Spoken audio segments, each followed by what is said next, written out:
О наличии задолженности можно узнать в 2 клика. У информационного сервиса «Банк данных исполнительных производств» появилась новая функция.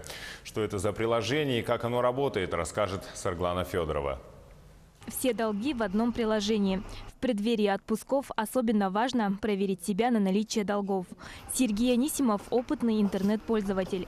На сайте смотрит постановление взыскателя и приходит к судебному приставу узнавать дальнейшие стадии исполнительного производства. Было бы очень хорошо, если бы там было полное наименование взыскателя.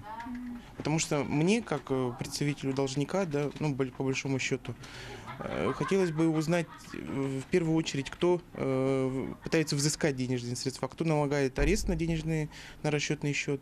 Экономия времени и технических ресурсов. Начала действовать функция «Личный кабинет стороны исполнительного производства». С начала года поступило уже 444 обращения на подписку. Сервис позволяет гражданину подать обращение, например, заявление о подписке на сведения о ходе исполнительного производства в электронном виде и получить информацию подробную о ней с управления.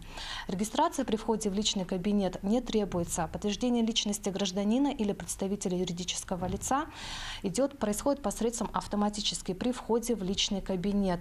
Также приложение можно скачать с Play Market на любой смартфон. В приложении доступен весь банк данных сайта.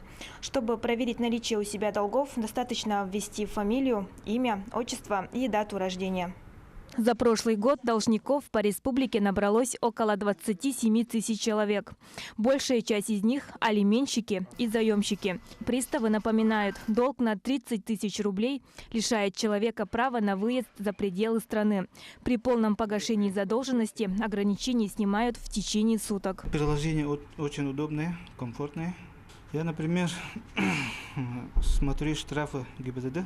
Через сервис можно погасить долги в режиме онлайн при помощи платежных сервисов, проследить за образованием долга, подать обращение с подтверждением своей личности.